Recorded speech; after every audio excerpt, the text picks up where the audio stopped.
Good evening. The opinions and statements voiced by our guests do not necessarily reflect the opinions of this network. Enjoy the shows. You are listening to WBHM Digital Broadcasting, Birmingham, Alabama.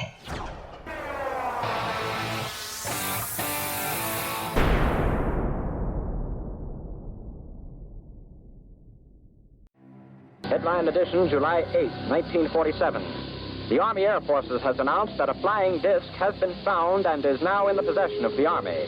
Army officers say the missile, found sometime last week, has been inspected at Roswell, New Mexico, and sent to Wright Field, Ohio, for further inspection. Now, historic films made in the spring of 1948 and just released show Eniwetok preparing for heavily guarded and still largely secret tests of new atomic weapons. The test's purpose is to measure atomic effects on thousands of different materials, 30,000 tons of them, not, as at Bikini, to prove military effectiveness.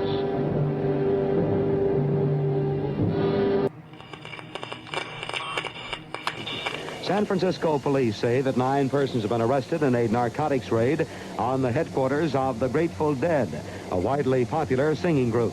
2 members of the group, Rod McKernan and Robert Weir, and their business manager, Danny Rifkin, have been booked on suspicion of possessing narcotics. 3, 2, 1, 0. All engine running. Liftoff. We have a liftoff. 32 minutes past the hour. Liftoff on Apollo 11. Tower cleared. Here we got a roll program. Neil Armstrong reporting the roll and pitch program, which puts Apollo 11 on a proper heading. I'm going to step off the limb now. That's one small step for man, one giant leap for mankind. Well, strange lights are causing a viral buzz on YouTube. Could we have caught extraterrestrial activity on a recent newscast? Brandon Arroyo investigates. As the newscast ended, the controversy began back on September 26th. What is that light shining in the back of the dark night sky?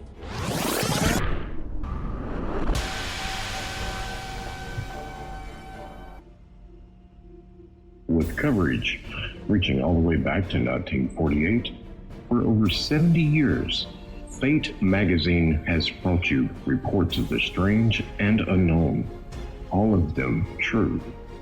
Now, Fate Magazine Radio is carrying on that tradition of setting the standard in paranormal talk radio as we report and discuss some of the most mysterious and perplexing phenomena imaginable in this strange world of ours.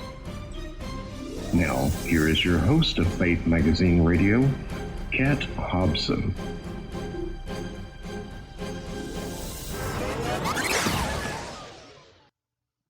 Good evening.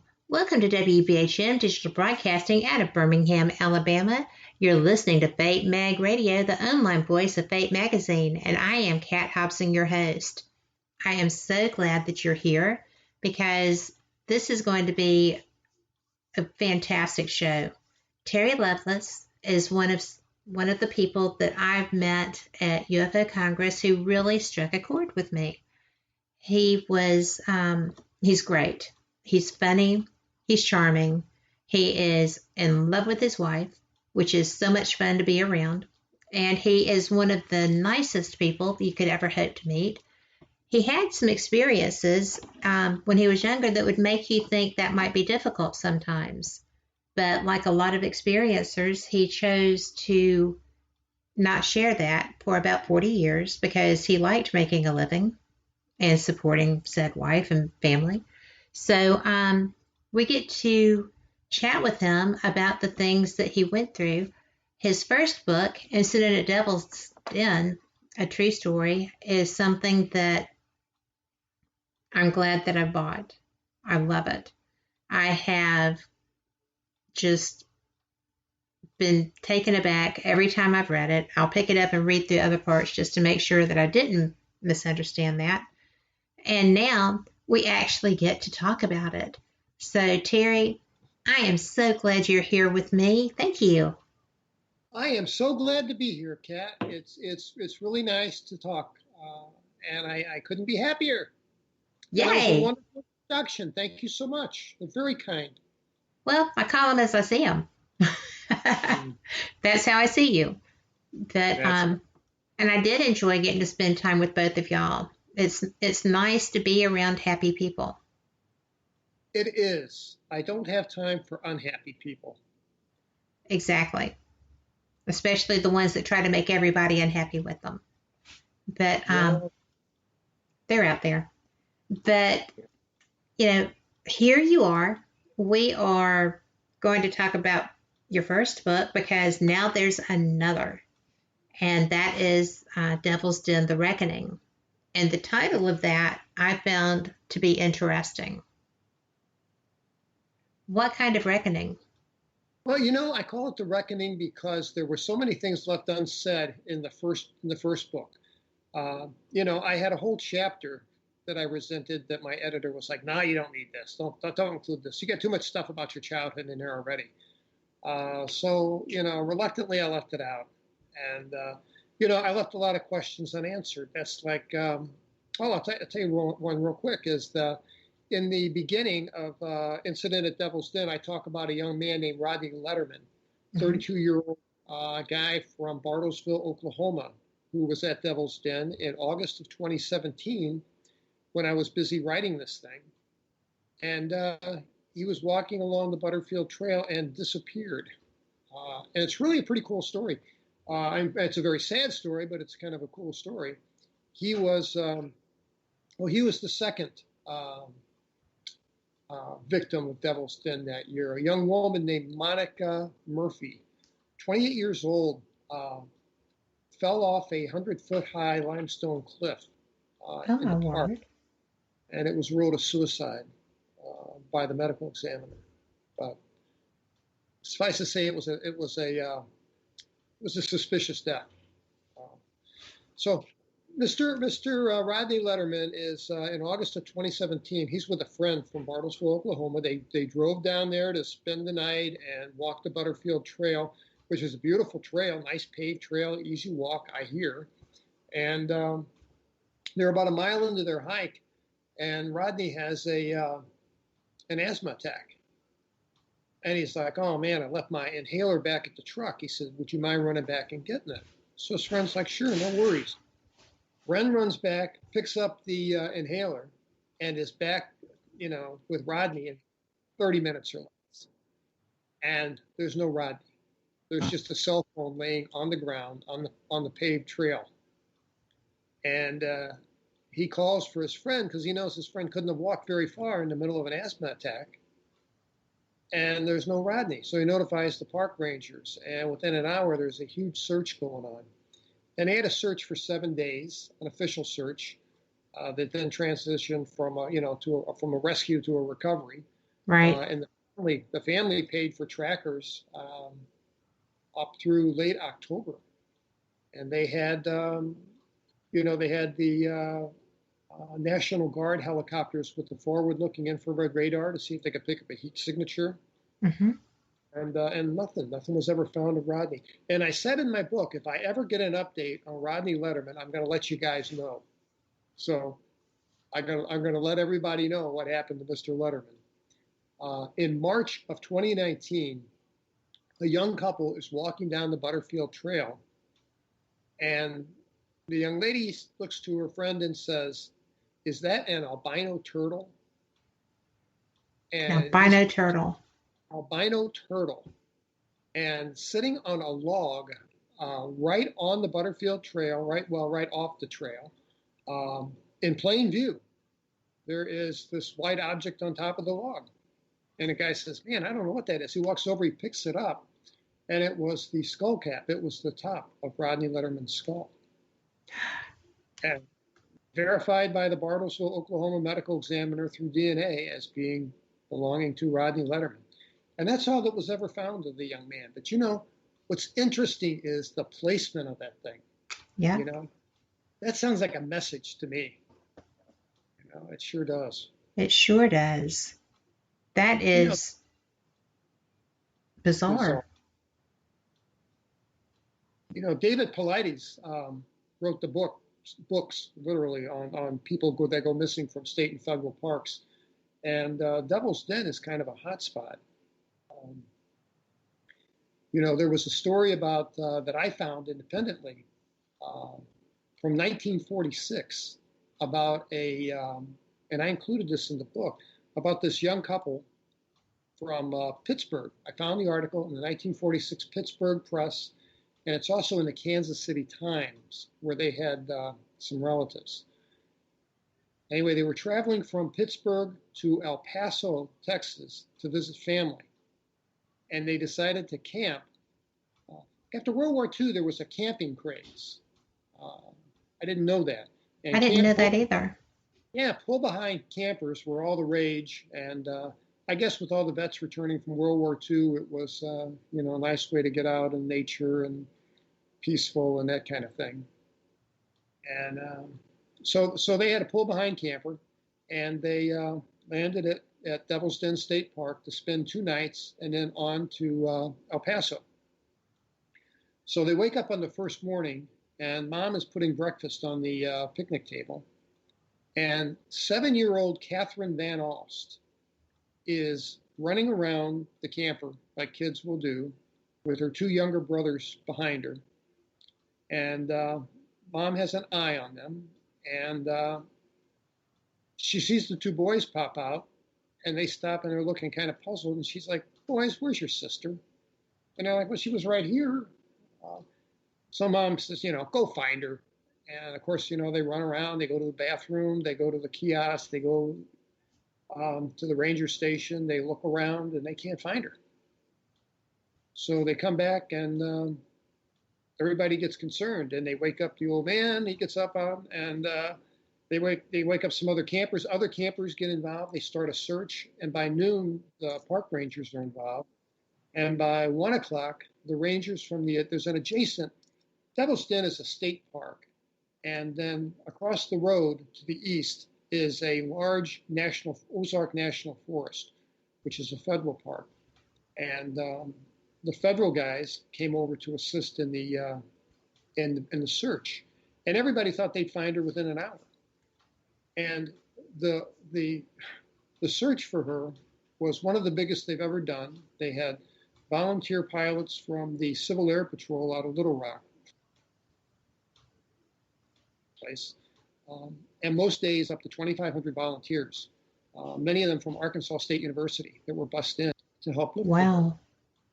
And it was crazy. The day 7 rolls around. Now, at the end of day 7, it's going to transition from a rescue to a recovery, and the search is going to be scaled back dramatically. So this is early afternoon, and there's a young man named Porter Chadwick, who's a volunteer searcher from the university. And he walks up this zigzag trail to a plateau that's an elevation of about 800 feet from where they were. And this is an area that's been searched twice before. And to get to the top of it, you have to take a zigzag trail up the side of this cliff. Now, little Catherine is dressed in flip-flops and a swimsuit. So, but he thought, I'll give it one last shot, And so he gets up to the top, and he's calling out Catherine. Oh, and by the way, this is 7 miles from the campsite. Sounds like that North Carolina child. This is eerie. Oh, it's crazy. It's crazy. And Porter Chadwick calls out Catherine, and she pops out from a little limestone outcropping and says, "Here I am." he's just, emotional. And when someone comes over, picks her up and says, "My God, are you okay? Where have you been? What happened to you?" And she says, "I don't know. I woke up here this morning and I thought I'd wait for you to come get me." What's crazy is he carries her back to the campsite. Now, she's been gone 6 nights, 7 days in the woods. She's got some bug bites on her legs. But other than that, she's fine. And when I mean she's fine, her mother is reported to have saying that her hair was still clean. She hadn't lost an ounce of weight. She was well hydrated, and there was no potable water up there anywhere. There was no injury to her feet. There's no way she could have climbed to that height on that trail in flip-flops and had not hurt her feet. Unbelievable. The article in the Pittsburgh Press described, the reporter asked her to describe her daughter's mood, and the mom said her daughter was, quote, eerily calm. Now, that's a pretty weird way to describe a child that's been missing for 6 days, 6 nights. So, yeah, it's a crazy place. A lot of strange things happen there. You know, the Arkansas Parks Department won't tell you about them, as David Paulides will tell you. You know, David Paulides wrote a 4th volume in his Missing 411 series. Is called The Devil Is in the Details. And what he did was, you know, he's an excellent researcher, and he's a good investigator. He's, you know, former, was a police detective. That was his career. And he kept statistical records and identified what he calls cluster areas where people have gone missing.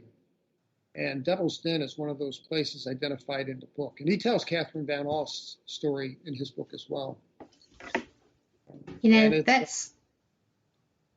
it's astounding. What's astounding is that there's so many places with repetitious incidents that this is just beyond the pale. Well, you know, David Paulides in that 411, The Devil Is in the Details, found that if the name devil is in the name, that statistically you have a greater chance of going missing or turning up dead. How crazy is that? Good to note. Yes, it is. And, you know, and there are 100 places with the name Devil and Diablo and Devil's Lake, Devil's Glen, Devil's Tower, you know, Devil's this, Devil's that. And, you know, I did some research because when I wrote the first book, I was thinking, you know, I'd like to know how this place got the name Devil's Den. So I did some research and I found that area, Devil's Den, where the park is located, is claimed by 2 Native American tribes, the Caddo and the Kahino tribe. And I found a Caddo or Caddo Native American shaman in Russellville, Arkansas, who's a member of the tribe, and got a hold of her and spoke with her by phone. And I told her I was writing a book and I wanted to know what you could tell me about Devil's Den State Park. And she says, well, you know, she told me, first thing she said was, well, you know, it's ours. We have a claim to it. You know, it's rightfully our property. But she says that it's cursed land. And I'm like, well, how do you know it's cursed? What makes it cursed? And she says, it's cursed because our ancestors have told us so. It's been cursed land as long as anyone can remember, and I don't know the reason why. But she says, we won't camp there, hunt, or fish there. We'll transit across it, but we won't spend the night there. We'll cross it to get to point A to point B, but that's it. So I thought, that's weird. So then I got a hold of, through a friend at Michigan State University, who referred me to an archaeologist who specializes in the Ozark area of southern Missouri, northern Arkansas. And I talked to him, and he told me that they have found spear points and, you know, worked flint all around Devil's Den. Some of it Neolithic, you know, 9,000 years old. Some of it being Native American. But inside Devil's Den, they've never found a single thing. So, you know, kind of matches, man. That story about being cursed land goes way back. Way back. But that is just bizarre. You know, we are just about to our first break, and I am going to have some questions when we come back. I'm ready. Because I know that you absolutely don't mind, but I thought that I would let you know that one of our radio hosts here at WBHM is digital broadcasting, is telling me that that area is where her husband's family was from. So I think, you know, she said they've been there very many times down the road from where his dad grew up. And the only thing she's experienced is that the caves are closed due to bat fungus. So it's just so wild. We will be right back to talk about more happenings there. Y'all come back too.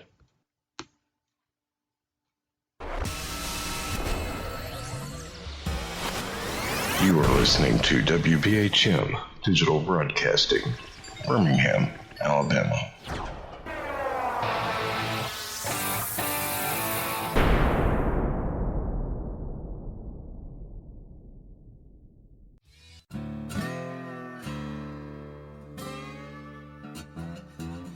Oh, come on. I'm Southern, but... nope. That'll do. Hello. I am Kat Hobson, host of Paranormal Experience here on WBHM Digital Broadcasting out of Birmingham, Alabama. I enjoy having guests from all areas of the paranormal, from ghosts to ufology to cryptids and beyond. You'll find some of the best researchers in their fields bringing you some great information. Join me on Wednesday nights from 8 to 10 p. Eastern here on WBHM Digital Broadcasting.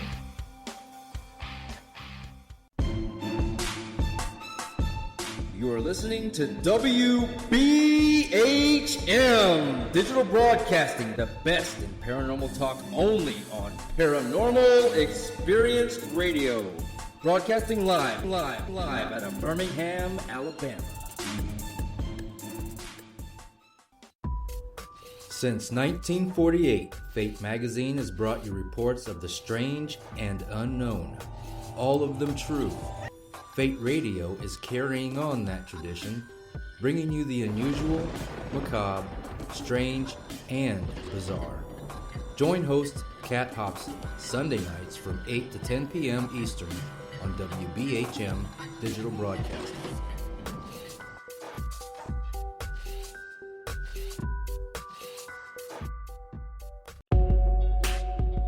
You are listening to WBHM Digital Broadcasting, the best in paranormal talk, only on Paranormal Experience Radio, broadcasting live out of Birmingham, Alabama.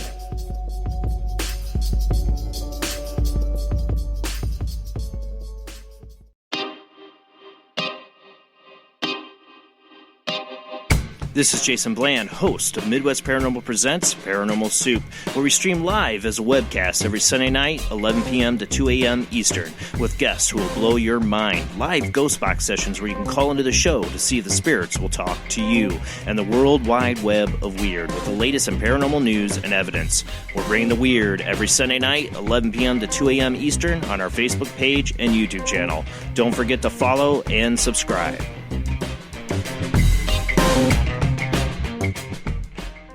Thank you for listening to WBHM Digital Broadcasting out of Birmingham, Alabama. The time is 23 minutes after the hour. Welcome back to Fate Mag Radio here on WBHM Digital Broadcasting out of Birmingham, Alabama. Thank you so much for being here. I know you're here for Terry. This is going to be such an info-filled show and a fun show. And during the break, I always tell you that surely one of these days somebody is going to absolutely start publishing their breaks. It's not going to be me because I like my guests to talk to me. But during the break, we were talking about the Russellville sheriffs. And you had a chance to talk to one of them. Can you share that with our audience? I sure can. I called the Russellville Police Department in regard to Rodney Letterman's disappearance. And I ended up talking to a sheriff's deputy who agreed to talk to me under the condition of anonymity, and I respect that. And he told me the strangest story. He said that they brought dogs, search dogs there to search for Rodney Letterman. And they made it there that afternoon while the scent was still fresh. And the tracking dogs got a scent at the truck and followed the scent to the point where he went missing and got a scent off the phone, and then they just sat down. And I asked the guy, I said, I don't know much about tracking dogs. I don't know anything about tracking dogs. What does that mean? And he said it means that Rodney Letterman got out of the truck, We know that. We can trace him. We can track him from the truck to where the phone was found, and that's it. Now, he would have either had to walk back to the truck and match his footsteps, take the exact same trail, and disappear there, or get in a car with someone or something, or he would have just had to disappear where the phone was found because there was nowhere to go. The trail ended there. So I'm like, well, where do you think he went? And the guy said, I think he went up. So, and That's so freaky. It's 3:00 in the afternoon. So had he retraced his steps and gone back and got picked up by somebody, there was only one trail. His friend would have seen him. He would have had to pass his friend on this trail. So that's not even remotely possible. No. And, when we were at break also, we were discussing the oddities of these situations. And I commented that I was so glad that hadn't happened to me and that I was sorry that it had you. And you said that you had pretty much over this amount of time been able to make peace with that. But it's not a peaceful thing when it first happens. So I'm glad you were able to find peace through it too. How long after this happened did you get to where you could actually discuss it calmly, or even discuss it really? Well, I never discussed it with another living soul other than my wife. We have 2 adult children. One's 40 and one's 35. And they grew up knowing that Dad had screaming nightmares once or twice a year. And, we'd get up and turn the lights on in the house and sit up and watch CNN all night, or some news broadcast. And but they never knew about the story. We never told them because I thought it was a closed chapter. Other than nightmares, I thought it was a closed chapter in my life. I mean, I had one episode of missing time in 1987, but I considered it to be a closed chapter. I wanted it to be a closed chapter. I never had any intention of writing a book or speaking publicly about it until 2012. And in 2012, in January 2012, I retired from the state of Vermont, where I was state's attorney, and I moved to Dallas, Texas. We moved to Dallas, Texas, where our kids and grandkids are. So in October of that year, about 9 months after I retired, I'm just getting into the groove of retirement, and I got up and I couldn't bear weight on my right leg. My knee would give out. And I thought, that's unusual. And I genuinely couldn't walk. And I told my wife, you're going to have to take me to the doctor. So I get all my medical care from the VA.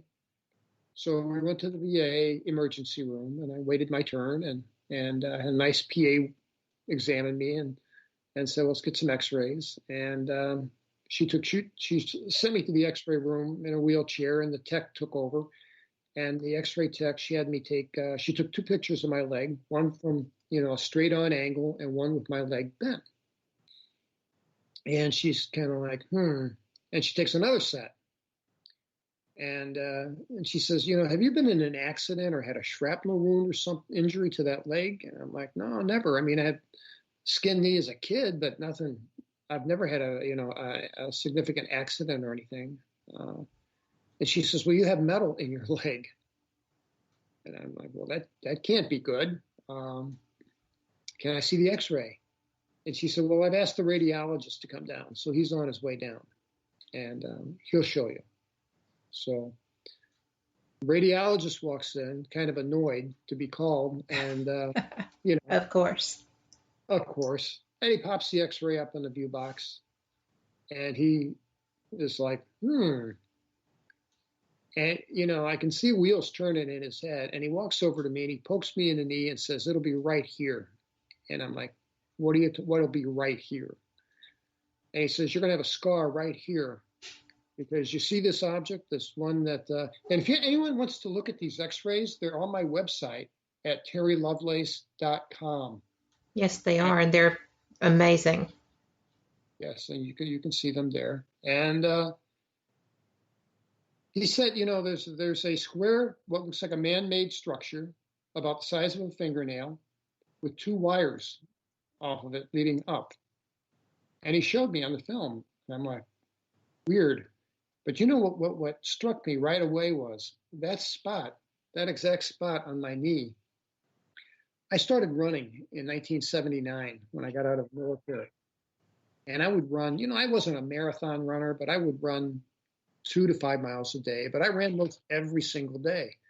And every time I'd run and hit that 2-mile mark, I mean, give or take 100 yards, that spot right above where that thing was found on the x-ray, that spot would go numb. And I mean, it was like it's the same kind of feeling that you get if you have a shot of Novocaine at the dentist office, kind of itchy. And I mean, I could take a pin, and I did one day. I took a safety pin and tracked the outline of it. And it was a perfect circle, and it was right over where that thing was found. Because I asked my doctor about it in 1982. I'm like, I got this spot on my knee that goes numb every time I hit the 2-mile mark in my run. And she just blew it off and says, it sounds like a histemic reaction to me of some kind. She said, I wouldn't worry about it unless it affects your run. So I didn't. But when I saw that x-ray in 2012, I knew that these things had put their hands on me. And that was just over the top. And that triggered nightmares and what I call all the normal reactions. Yeah. Yeah. So I realized by 2014 I could not reconcile this. So I decided that I was going to write a book about it and speak publicly about it. And I wrote the book in 2017 and went out and started, going to conferences and speaking about it publicly. And, that was very cathartic. It's been very, very helpful to get over the trauma, to both write the book and to speak about it. So I'm glad I did. I'm glad you did too, because otherwise we wouldn't know each other. But That's something I found interesting in Phoenix was that I went to an experiencers group. And I was actually very uncomfortable, and I didn't really want to have a discussion about why that was, but I was. And the whole thing was interesting to me. And then the facilitator popped an image up on the screen, and it was the exact outline of the metal in your thigh. Oh my Okay. God. And so I'm looking at that thinking, well, I wonder if that's a common thing, right? And this person had done a regression with the experiencer and had gotten, involved on the medical side and was documenting. So afterward, I went up to her and I said, did you actually see this a lot? And she said, well, no, why? I said, because there's an experiencer here who's presenting who has that same pattern of metal in his body. And I don't know if she flew up the stairs to find you or not, or if she waited till later, or if she still has not. But it was Kathleen. It was interesting. Was it Kathleen Martin? It was. And have you talked to anyone else who has found that in their body? I have not. I'll tell you how unusual it is. And that is, if you look at this thing, this structure is clearly electrical in nature. It has 2 wires attached to it. And it looks, all the world like some type of electrical component. I have a friend, a guy I went to law school with, is an agent, special agent for the Bureau of Alcohol, Tobacco, and Firearms. And I didn't know this, but he told me after he read my book, he says, we, being the ATF, we have the largest database of electrical components in the world. And I'm like, why would you have that? And he says, think about it. He says, remember Lockerbie, Scotland? He said that bomb aboard that plane was wired with a radio and detonated. And that's a very common thing. If you're going to detonate a bomb, you're going to use some type of electrical device. And we want to be able to track we go through the wreckage and find these things that in the debris. We want to be able to track these components to their origin. And the thing that's in my leg is not anywhere in their database. Right. So that's not bizarre at all. He thought it was okay. Oh, yeah. So, well, I just find that interesting because she was shocked as much as she will show shock. Yeah, she's very hard to rattle after all this work. But I was just so surprised that I'm just randomly sitting there, and the person who has this in his leg and the person who talks to more abductees probably than anyone, at least regresses them now. She's one of the very few people who do. We're unaware that was a common thing or a shared experience. Yeah, Kathleen and I are good friends, actually. I mean, we see each other at conferences and communicate on the internet. She's just a lovely lady. She is lovely. And she wrote a book about Calvin Parker. That's a record of his regression. Yes, that's pretty darn cool. It really is. Yeah, talented. Well, she is, and I find her to be just delightful to spend any time with. I admire her greatly. Her work is immaculate. She is, this is just the way it is. She doesn't get swayed by people questioning her and stuff. And I find that admirable because it's a hard field to stand your ground in totally. So I think. I have yet to attend a conference where someone hasn't walked up to me and said, "Prove to me UFOs are real." Hey, why are they there then, right? Brother, I can't prove anything to you. I can tell you the truth about what happened to me, and you make up your own mind. It's not my job to convince anybody of anything. And I think that would be the wrong motivation. I think my job is to present the truth and let people make their own decisions and let the chips fall where they may. Well, it's not like you made a career of that or anything. So listening to people present their evidence and let the chips fall where they may, right? We do have a question for you in chat, and that is, have you had the metal removed? That's a long story, and I'm glad you asked. Here's what happened. I had a heart attack in 2005, and then I had a bypass, and then I had a pacemaker installed, and then I had another heart attack in 2011. And in 2012, as soon as I saw that x-ray, I told my doctor, I want this out of my leg now. And she said, sure, we'll make my VA doc, she said, sure, we'll make a consult for you with a surgeon. So I took copies of my x-ray. Well, he had them anyway, but I had them on a piece of paper. And I asked him, I said, can you take this out for me? And I want it removed sooner than later. And he's looking at the x-rays, which evidently he hadn't looked at before our encounter, before my appointment. And he was the younger guy. He was like, hey, these are cool. How did you get these in your leg? I don't know. You tell me. You probably didn't think it was as cool. Well, the radiologist was pretty freaked out because I don't have a scar. And the radiologist told me that it's impossible to violate the integrity of the skin and put something like this in your body and not have it rejected and there not be a scar. He said, that's just unheard of. And I asked him, I said, well, doctor, how often is it that you find an object like this in a human body and there not be a corresponding scar? And he said, never. He said, I've been a radiologist 23 years. I have never seen this before. And then I should mention, that's saying something, right? That's serious.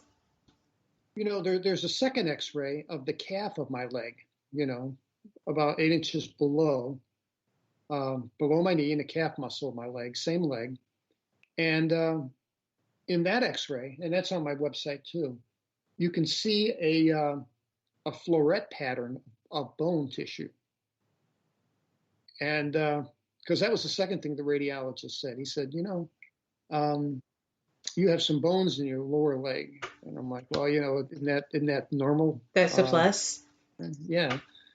And he says, no. And he showed them to me. And his words were, I've never seen bone tissue sprout in the middle of a muscle. And he says, I can tell in X-ray film, these items, whatever they are, the density of human bone. And he said, I've never seen a bone sprout in the middle of a muscle, much less arrange itself in a symmetrical pattern. So, and those items are still there. Those are still there. The item above my knee, getting back to having it removed, the surgeon said, and I said, I want a forensic protocol. I want, when you remove it, I want it to go through a chain of custody to someone else's hands. He's like, yeah, I get it. He says, I take bullets out of people for a living. I know how forensic protocol works. I'm like, good. Because I wanted to make sure to preserve the integrity of the evidence, Absolutely. And so he was excited. I was excited. I went to see my cardiologist, and my cardiologist says, I'm not going to give you a clearance letter. And I'm like, oh, come on, you got to give me a clearance letter. What do you mean you're not going to give me why wouldn't you give me a clearance letter? And she says, well, because that's the standard of care in this country. She says, the standard of care is, she says, look, I got 500,000 vets out there that got a metal in their body from Iraq or Vietnam or someplace, and they want it out of their bodies yesterday too. And she says, but you know what? The risk of anesthesia and the risk of infection from doing the surgery is not worth the benefit. If these things are benign and they've been in your body, and she said, they've obviously been in your body a long time, the one on top there's not even a scar. And she says, that means it must have happened in your infancy or something. I don't understand that. And she said that the items below your knee look like bone tissue. So she said, those are natural bodies. We're not going to remove those. So I thought, well, I'll see another cardiologist, right? And I saw a total of 5, and I got the same answer every time, that it's a risk-benefit analysis, and there's no risk in leaving them lie, but there is a risk associated with surgery, and I could not get a clearance letter. That is crazy. Well, yeah, I guess it is, but I mean, being a lawyer, I kind of understand the liability issue. True. So, a friend said, why don't you go to Tijuana and have a surgeon down there do it? I'm like, great idea. So I made contact with a surgeon in Tijuana, and we talked about it, and I sent him copies of the x-rays on copy paper. And he called me and said, he said, we can do this for you, no problem. And he wanted a list of medications that I'm taking and stuff. And then he gave me a green light and said, yeah, we'll do it. So this was... Oh, I have to stop you. Yes. Because it's break time. Okay. Not that I'm giving like any kind of cliffhanger thing at all, but we'll be back right after this. Y'all come back too, because I'm on the edge of my seat. See you in a minute. You're listening to WBHM Digital Broadcasting, the best in paranormal talk, only on Paranormal Experience Radio, broadcasting live out of Birmingham, Alabama.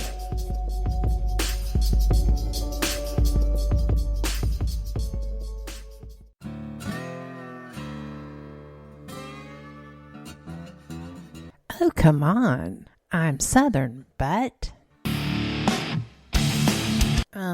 nope. That'll do. Hello. I am Kat Hobson, host of Paranormal Experience here on WBHM Digital Broadcasting out of Birmingham, Alabama. I enjoy having guests from all areas of the paranormal, from ghosts to ufology to cryptids and beyond. You'll find some of the best researchers in their fields bringing you some great information. Join me on Wednesday nights from 8 to 10 p. Eastern here on WBHM Digital Broadcasting. Since 1948, Fate magazine has brought you reports of the strange and unknown, all of them true. Fate Radio is carrying on that tradition, bringing you the unusual, macabre, strange, and bizarre. Join host Kat Hobson Sunday nights from 8 to 10 p.m. Eastern on WBHM Digital Broadcasting.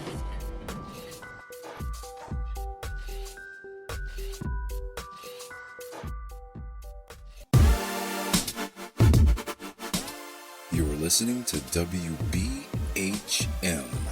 Digital Broadcasting, the best in paranormal talk, only on Paranormal Experienced Radio, broadcasting live out of Birmingham, Alabama.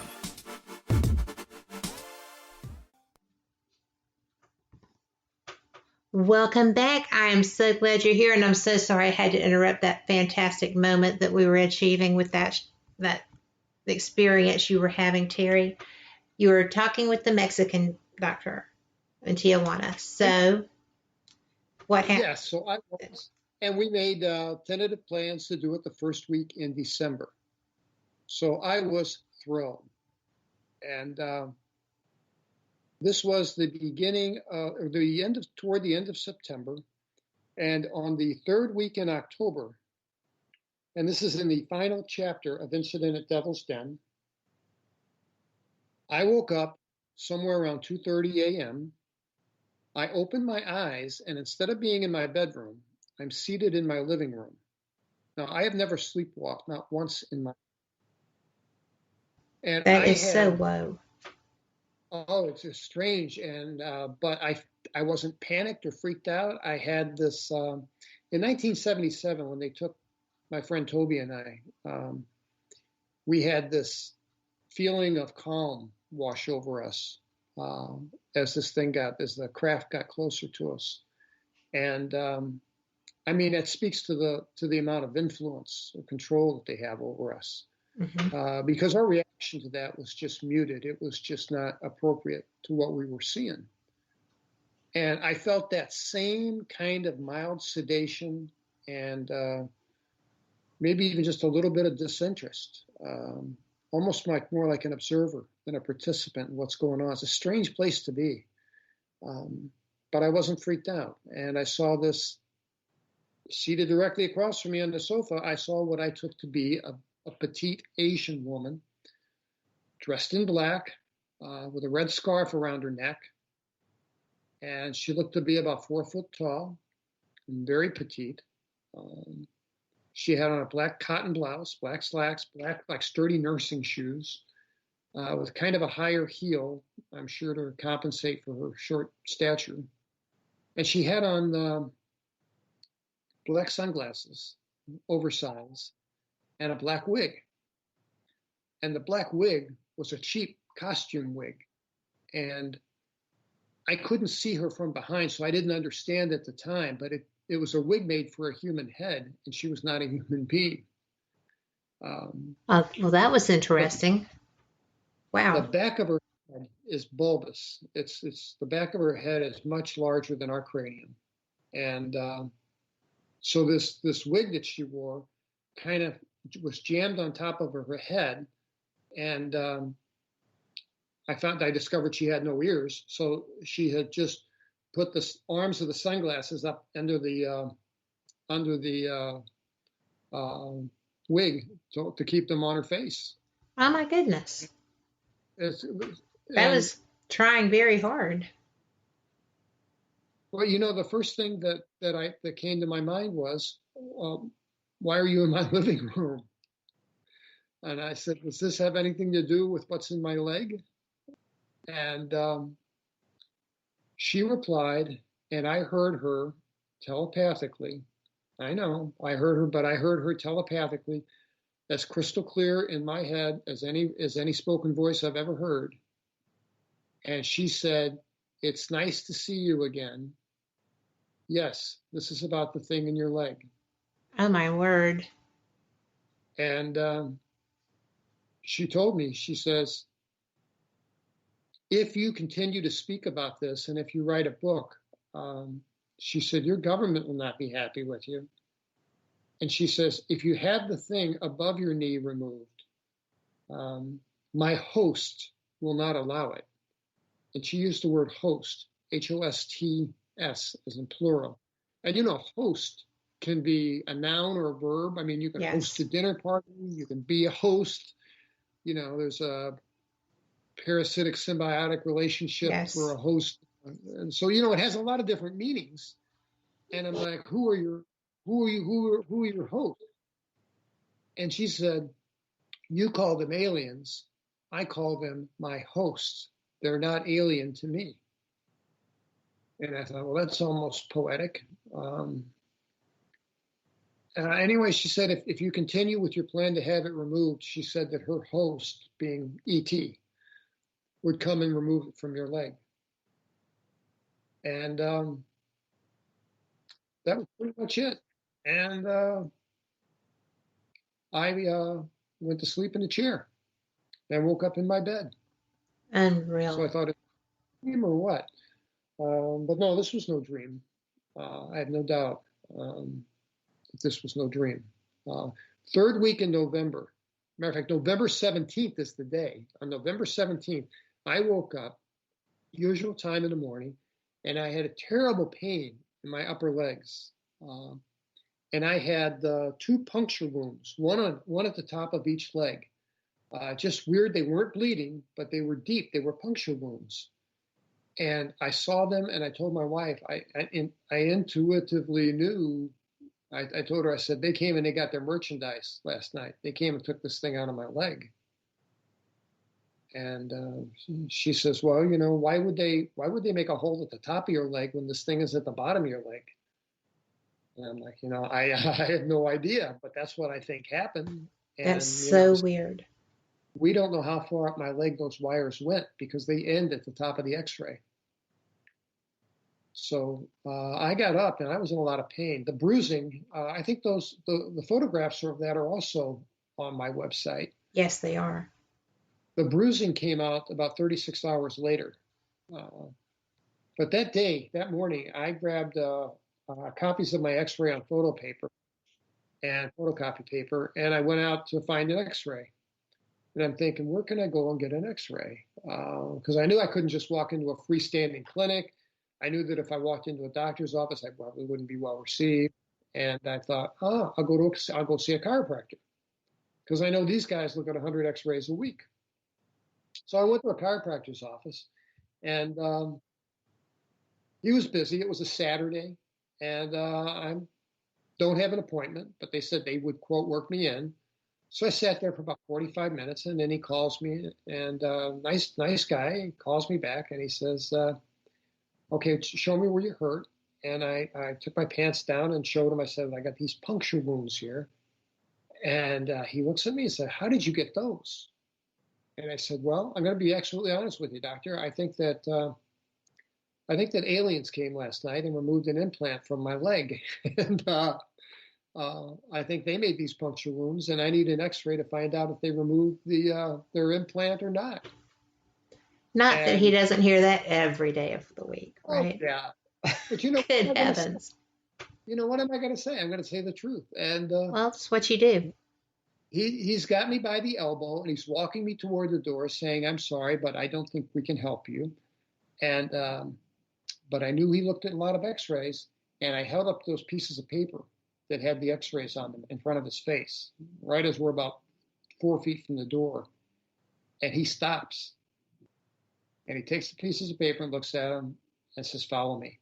And we went back and we went in his office, and he shut the door, and the phone's ringing and people were knocking at the door. And, he's crazy busy this day.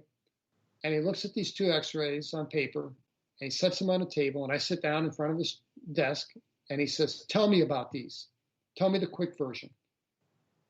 And I told him in like 3 minutes the story of my 1977 abduction and how they found these plants on a routine x-ray in 2012. And an entity told me that they were going to be removed. And I think they came and took them out last night. So you know what he did? He said, I'll make a deal with you. He said, I'll order an x-ray for you. I don't have x-ray machinery here. We use the freestanding clinic a mile down the road. He said, go down there and they'll give you an x-ray. He wrote me like a script for it. And he says, I'll pay for it. You just bring it back and let me see it. And he says, but you promise me you won't use my name or the name of my clinic. And I said, deal, and of course I respect that and never have. So I went to the clinic, or this freestanding radiology clinic, and I got the x-rays. I had them here on my desk. And I got to my car and I pulled them out and I held them up to the window. It was a sunny afternoon in November. And I could see that the thing above my knee was gone. And I'm like, whoa. And I'm part relieved, and then I'm part not relieved, because, that's kind of the validity of the whole thing. And I dropped the x-rays off at his office, and but he was busy, so I didn't wait for him. I just dropped the x-rays off for him. And he called me that night at dinner, and he said, well, did you take a look at your x-rays? And I said, yeah, I see they did come, and they took their merchandise. And he says, they sure did. And he says, did you see what they left you? And I said, no. And he said, he told me where to look. He said, come pick these up and I'll show it to you. Right in the middle of my thigh, right next to my femur, there are two tiny wires. They don't show up so well in a black and white photograph, but if you look at them on the x-ray film, they show up crystal clear. There are two tiny wires parallel to one another, just to the right, my right, of my femur at mid-thigh. And I'm looking at them, and I'm like, well, doctor, let me ask you this. If these things are so intelligent and so highly evolved, why would they be so inept as to leave two wires in my leg? And this guy had to be an experiencer, or maybe he's seen this before looking at so many x-rays. I don't know. I asked him, and he didn't answer me. But he said, they don't do anything by accident. He says, what they probably did, this is probably an upgrade. They probably just took out their 1977 model and upgraded you to something for 2017. And I was like, whoa, okay. And those two wires are still there. That's just so bizarre. It's so bizarre. It is indeed. So that's the status of the implants. I am always astounded when I hear things of this nature. And I mean, you and I talked before the show, and people do call me. I get texts, I get email, because I'm out there. My number is on FateMag, radio.com, or FateMag Radio on Facebook as well. And it's just so interesting because there are people who have stuff happen to them. And I'm always shocked by that, because I don't expect to hear from them. When I started doing this show, I certainly didn't expect to hear from people. And it happens all the time. Yeah, well, you're like me, Kat. You're easy to talk to, and you're polite, and you would give a stranger a moment of your time, especially if you thought it was to help them. And I put an email in the back of Incident at Devil's Den in the prologue, the epilogue, and I said, look, I'm not a doctor or a therapist, but if you've had something weird happen to you and you want to talk to somebody about it, I'm glad to listen. I'll respond to every email I receive. And I've received 1,500 plus emails. Oh, my word. Their stories. And, that was really kind of a second catalyst to write this new book, The Reckoning. Mm-hmm. Because what I did was there was a core group of about 400 stories that are just incredible stories. And I kind of culled through them, and I picked the best 50. And then I made contact with the folks and got a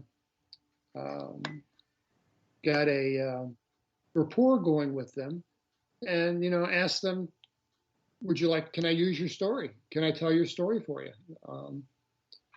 It's not, I can't pay anything, but if you tell your story, it'd be nice to share with other people because, you may be helping someone else.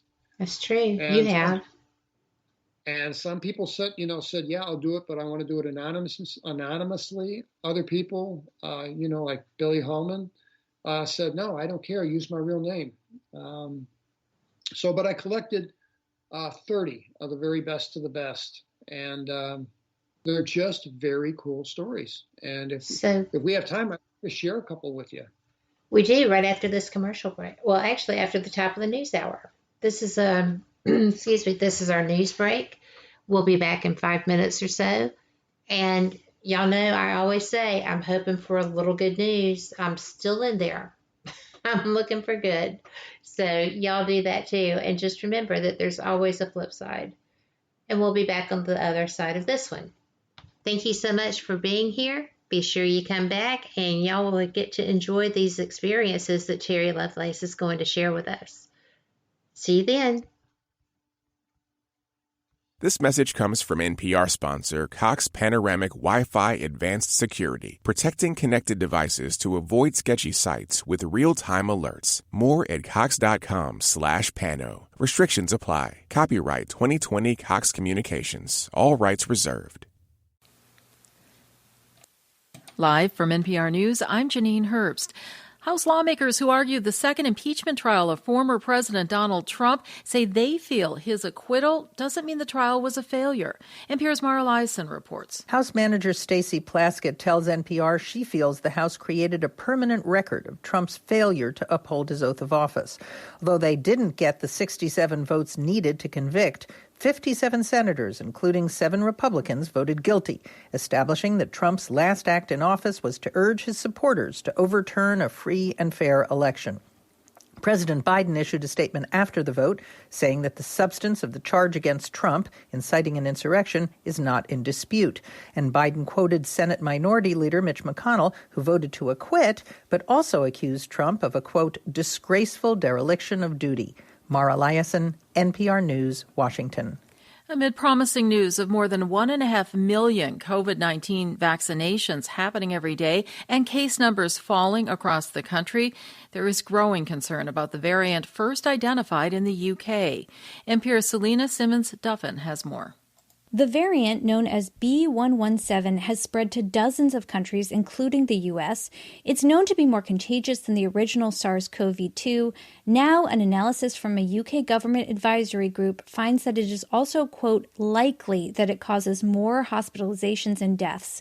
Meanwhile, a recent CDC analysis found that based on modeling of how quickly it's spreading in the U.S., B.1.1.7 will become the predominant variant in March.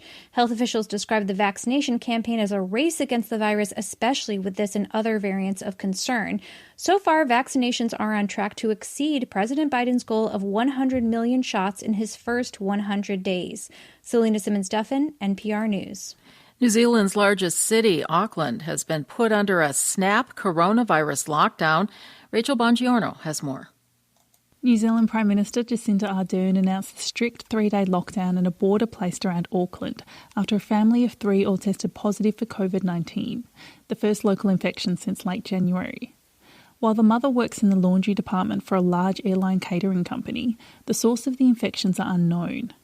As a country that virtually eliminated the virus last year, Prime Minister Ardern says it's possible the cases are from a contagious strain from the UK. The most important lessons we've learned from the times that we have stamped out flare-ups successfully before and from cases we've seen overseas where outbreaks have gotten away is the need to go hard and early. The country will start vaccinating its population of 5 million from February 20.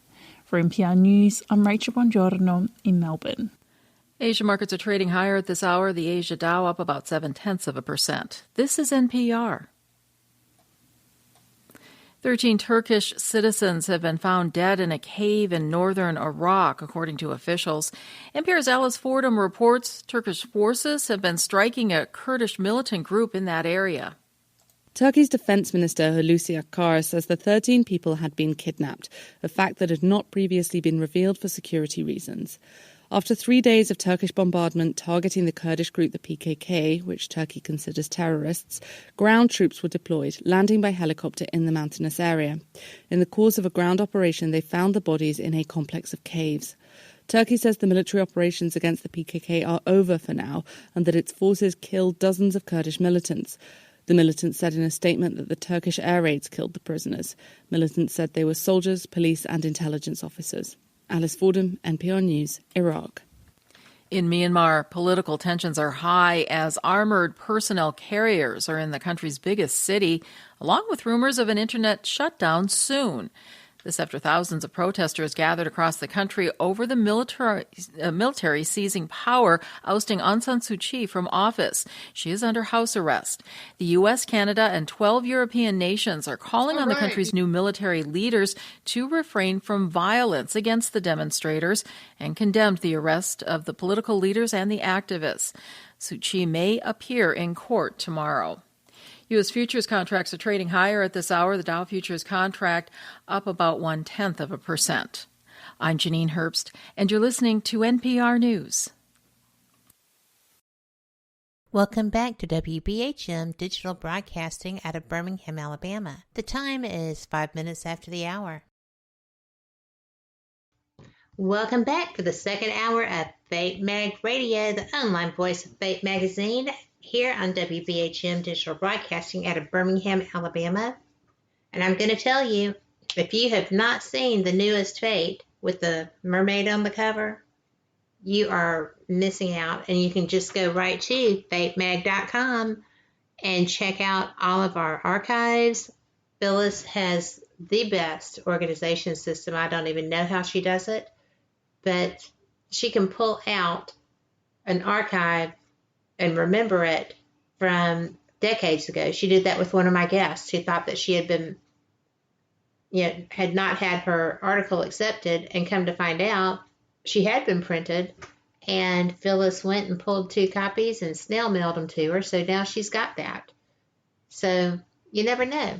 We also have the most comfortable t-shirts. I say that because I have one, and it's just the Fate logo, and I love it. So check out, there's all kinds of stuff going on that site. And you'll find the radio show page there too. I am looking at people talking about the ice storm that is about to come from our guest area in Texas to Alabama. I appreciate you sending that to me, Terry. Welcome back. Everybody in Alabama is in a panic. So it is, I'm driving home to it tomorrow with my cohort and sidekick. So we are leaving early to hopefully not get into any of the muck and mess. The last time they told us that this was going to be nothing, we were out of work, and we weren't necessarily out of school because the kids got stuck at school. They had to spend the day or two at school. Mm-hmm. It was really, really fast hitting. Yeah, so that's the way that was. Big run on the hardware stores, big run on the grocery markets. Everyone hopefully is all stocked up. Well, here we make milk sandwiches. We buy milk and bread. So that's right. That's what we buy in Alabama. But you were absolutely going to start telling us about the people in the reckoning, the stories that you had pulled together. And I've really been looking forward to this. I think it's wonderful that people do react to you in this way.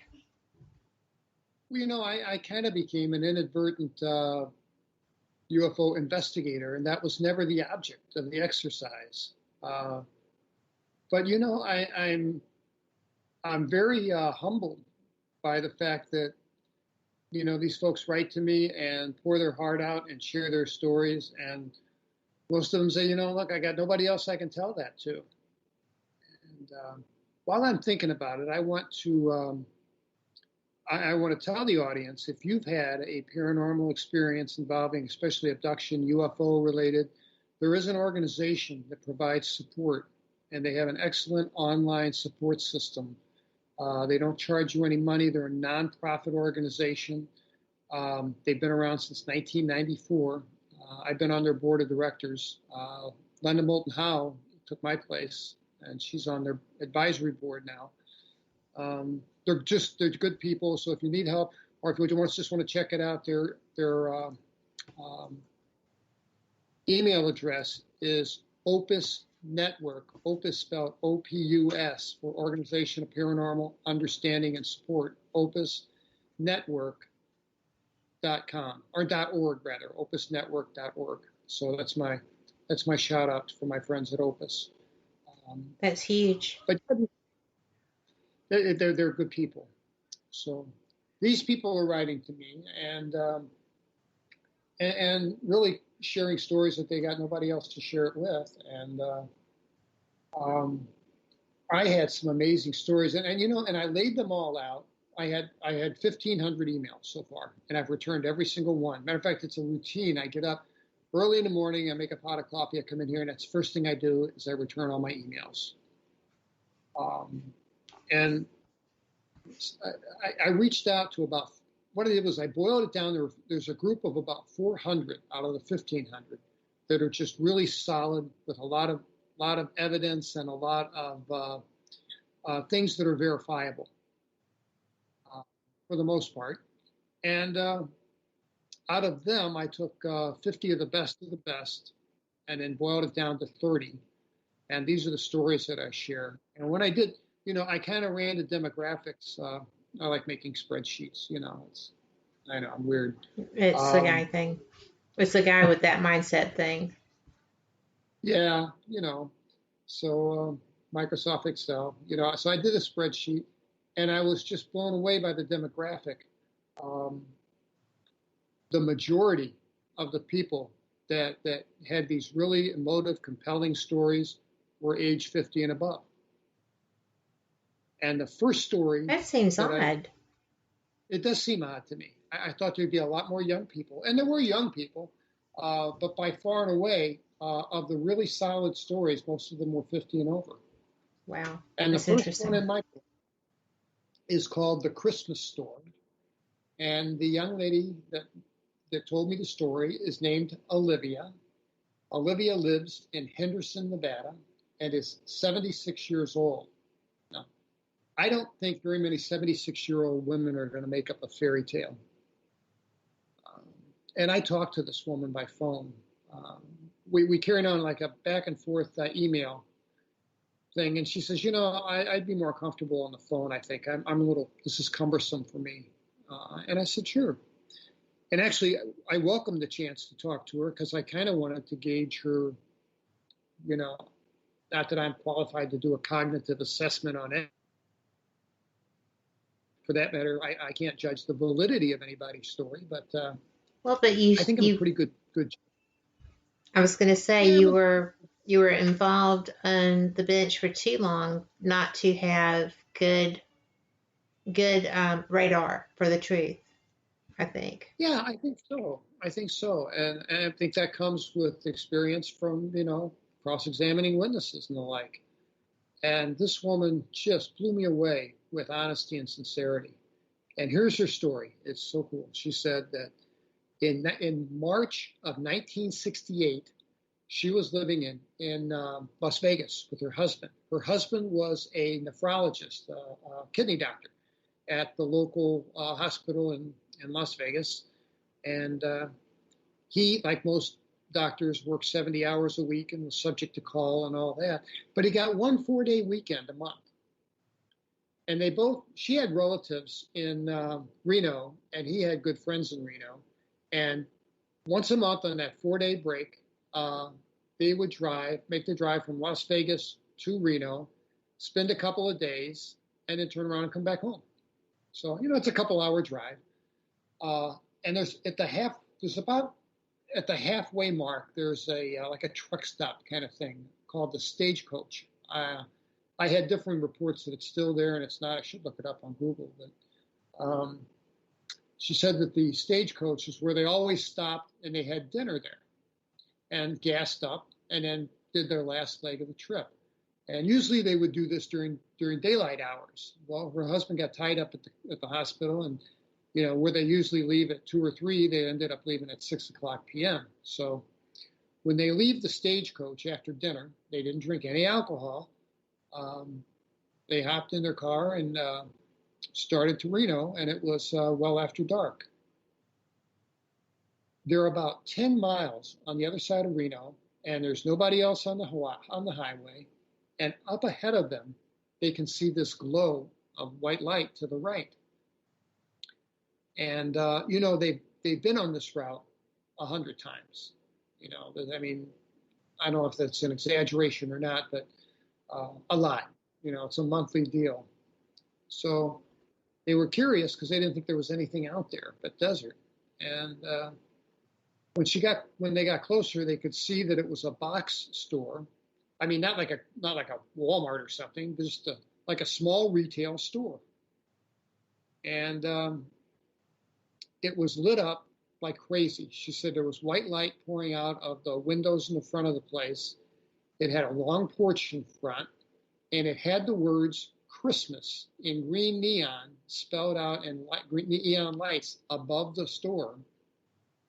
And she said she just thought it was crazy. She said, it was the first time in her life she'd ever seen a store devoted to the Christmas holiday. Now, we know of places now, but she's 1968. She said there just wasn't any, and much less open for business in March. So she asked her husband. She said, "Paul, pull over. I want to look at this place. Maybe we'll go in. It looks like they're open because lights are on." And she said they had wrapped the whole store in Christmas lights, the exterior of the store in Christmas lights. Oh, wow. And some are stagnant and some are multicolored. And so this place is just lit up like crazy. And the lights inside the place are so bright that they really can't see what's going on inside. But what they can see is they can see shadowy movement through the windows. And she's like, and her husband pulls over at the shoulder of the road directly in front of the place. And she's like, "Go ahead and pull in." And he clicks his bright lights on. He says, "You want to tell me where the driveway is? Because there is none." And he turns the lights off, and they're looking closer at this place, and there's no parking lot. This store is sitting in the middle of sagebrush and sand. And there are no cars. There are no roads or tracks or anything. And well, that's not bizarre at all. Holy wow! No, that's not bizarre. So I asked her. I said, "Well, were you afraid?" And she says, "No, we weren't much of anything." And she says, "It's kind of odd though. We were kind of mesmerized by this thing, and we just kind of," her words were, "zoned out for a minute." And then we kind of, snapped out of it. And Paul said, we need to get back on the road. This is silly. And she made the comment to him that she said, "Yeah, this is ridiculous. I've never seen a store made without an egress." And they pulled back onto the highway. So, and, because her husband worked so many hours, this trip was always one where they would catch up. They would have conversation all the way up, conversation all the way back. It was their time to connect. Right. And she slept. She said when he pulled back on the highway, she said, I fell fast asleep. And she said, Paul woke me up, she said, when they got to city limits of Reno. Now, her husband passed away in 1983, and that's a shame. That's an opportunity lost because I'd love to have heard his side of the story. And I asked her, I said, did you both see the same thing? And she says, well, it's odd that you asked because I saw it as a brick structure, and Paul swore that it was made out of like rustic barnwood, that it was a wooden structure. But other than that, that was the only difference in their stories. Other than that, they were spot on everything. Oh my goodness. And I said, did you have the presence of mind to each draw a picture of what you saw? And she said, no, regretfully, no, we didn't do that. So they went to Reno. They got there, and, they checked into their hotel room like they always do. They know them there, and They checked in late, and they didn't hang up their clothing. They just dumped everything, which is not, she said, was out of character for them. And they just both crashed. They were just fast asleep. And well, their friends. I'm gonna have to stop you because it's braked. I don't know how these brakes keep showing up so fast, but we'll be right back. Y'all come back too. This is fantastic.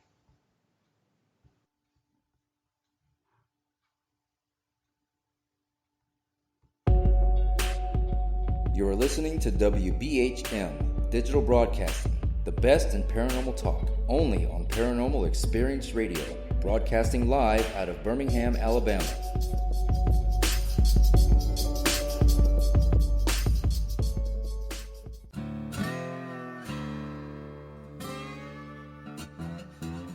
Oh, come on. I'm Southern, but...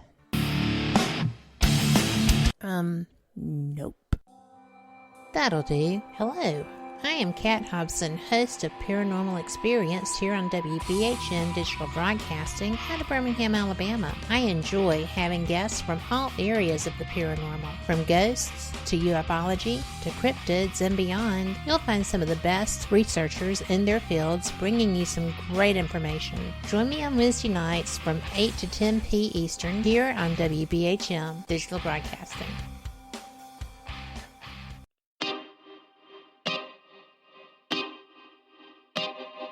This is Jason Bland, host of Midwest Paranormal Presents Paranormal Soup, where we stream live as a webcast every Sunday night, 11 p.m. to 2 a.m. Eastern, with guests who will blow your mind. Live ghost box sessions where you can call into the show to see if the spirits will talk to you, and the World Wide Web of Weird with the latest in paranormal news and evidence. We're bringing the weird every Sunday night, 11 p.m. to 2 a.m. Eastern on our Facebook page and YouTube channel. Don't forget to follow and subscribe.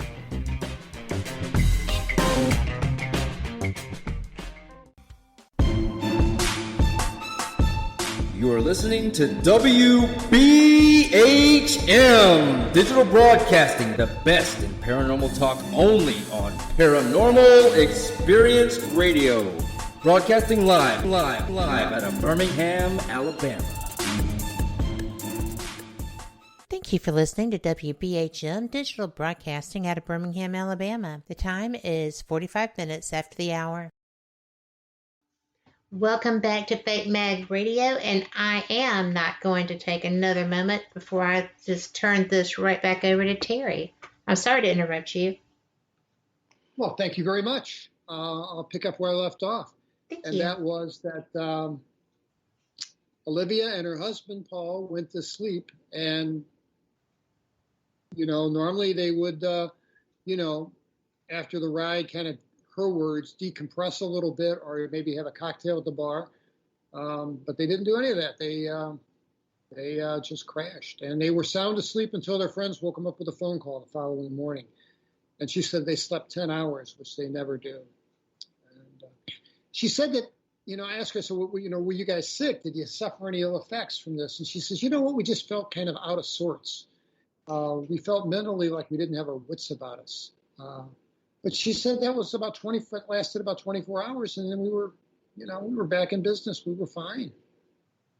And she said, when we left, we said, Paul said, why don't we stop at that little Christmas store and see if they're open or what the deal is with that.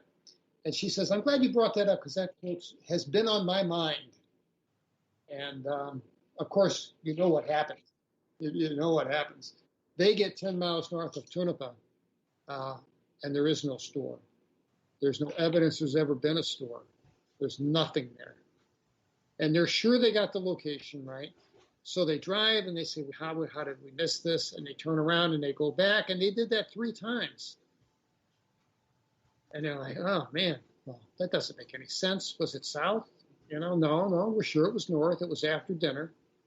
So they just chalked it up to an odd experience and drove home. Wow. Even though they didn't talk about it when they got home, neither one of them could get it off their minds.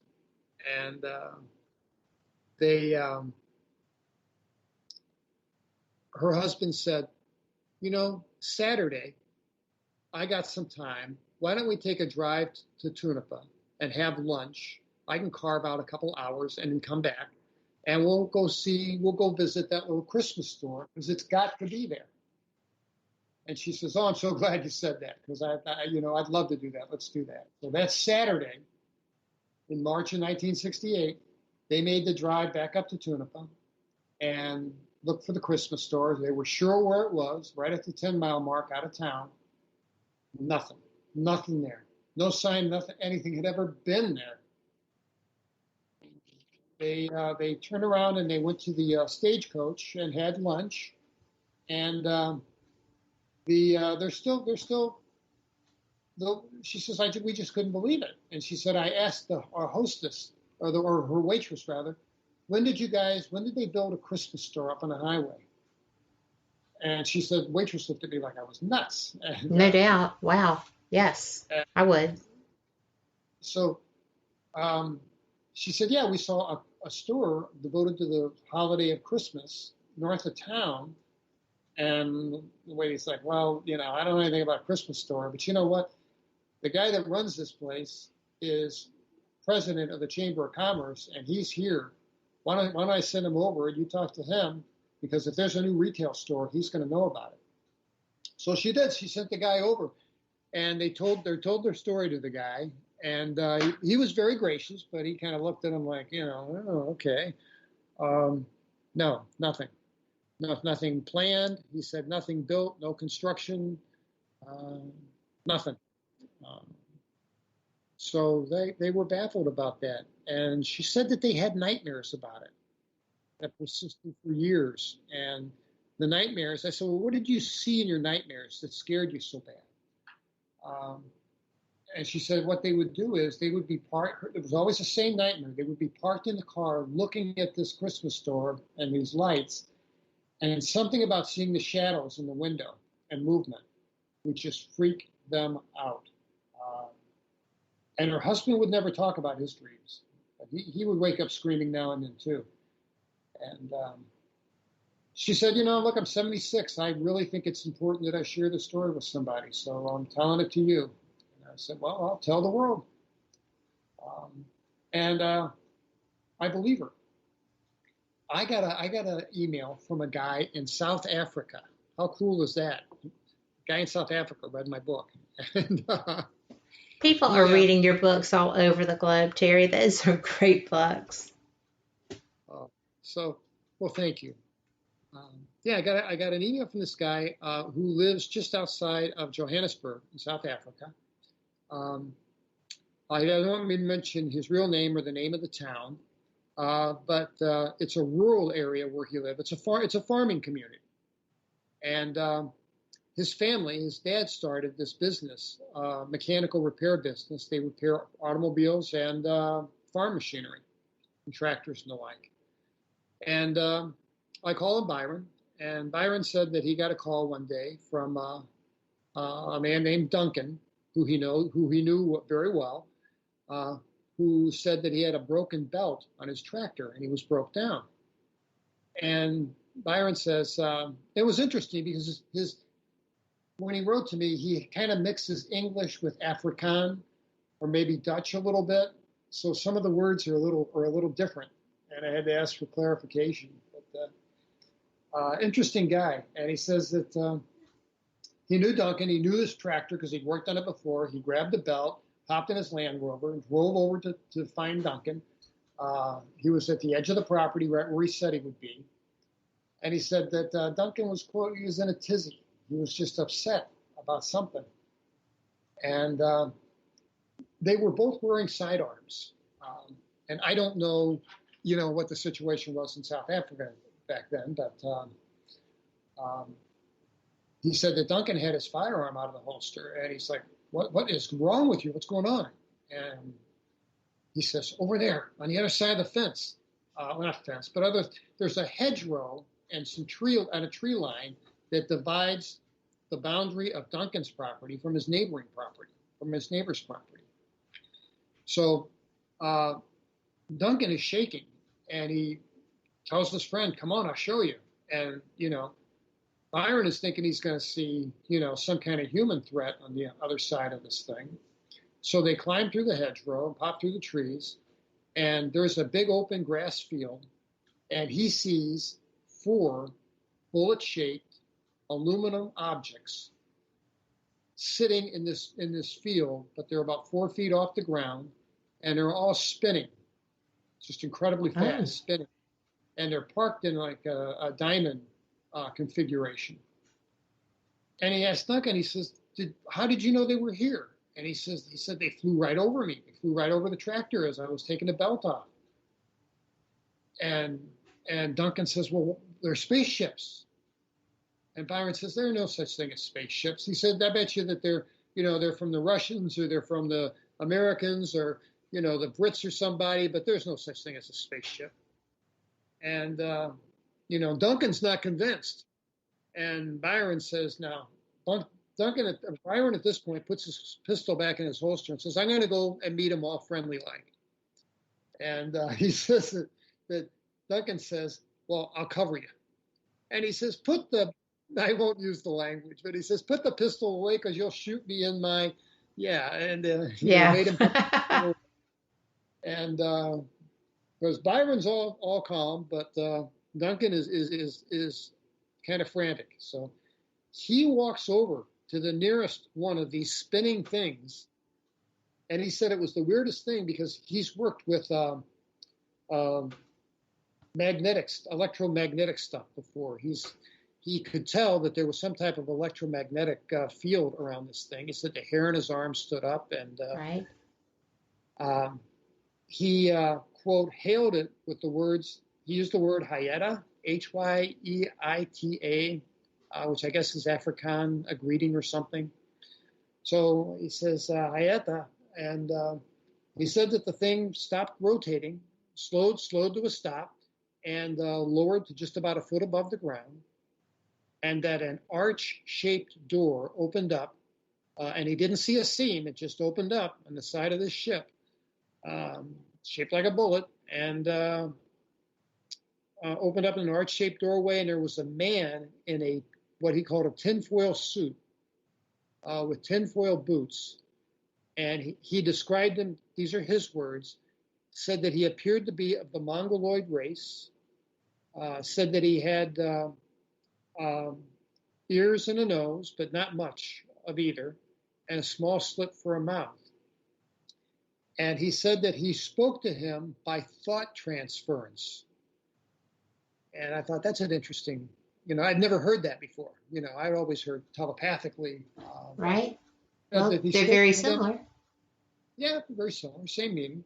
Spoke to him by thought transference. And this being said to him, I apologize for the intrusion and the trespass. We're just having some problems with our machine. This should be taken care of shortly, and we'll be on our way. And Byron at this time figures out, well, these people aren't from the Soviet Union or they're not local. They're not local. And Byron thinks, he doesn't even say, he answers them with his mind and says, why are you here? And he got a reply through thought transference again. And the being told him, we're not here to help or to harm. We're here to observe, and we'll be on our way shortly. And Byron, and this cracked me up, Byron says, well, listen, if you've got some mechanical problems, I'm pretty good with machinery. Would you like me to take a look at it for you? I love that. I love that line. And he was dead serious. And he said, would you like to come in and see the machine? And he says, yes, I sure would. And this being stops him and holds up his hand and says, your friend is not doing well. He says, your friend is very afraid. And if he sees you come in here, he may think that you're in danger. And he's not well. You should go back to your friend. And the guy held up his hand, kind of in a universal see ya. And Byron did the same, and they parted ways. And the door shut, and the thing returned to spinning. And he walks over to Duncan, and sure enough, Duncan is not doing well. Duncan is, in his 60s and having his heart issues. Yes. And Byron says, no, they're nice people. They're nice. I don't know where they're from, but they're nice people. And, Duncan says, what happened? What happened? What happened? He wants to know. And, told him the whole story. And they watched from the tree line. And after about 10 minutes, all four of these things lifted up in unison, like they were in one unit, and kept this diamond-shaped formation and flew off like 0 to 500 miles an hour and were gone. And I guess they didn't need Byron's help. They didn't need Byron's help. They figured it out. Wow. I thought, what a cool story that is. Yeah. And he said that they were the best of friends after that. They were like, his words, we were like old war mates. We couldn't wait to get together and have a whiskey and talk about it.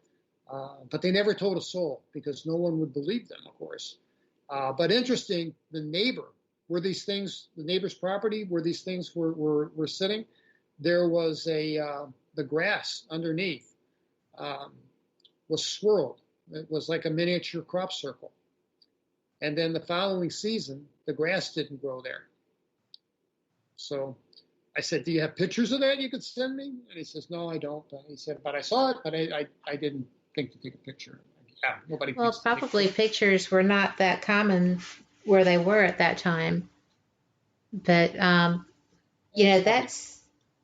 find that fascinating.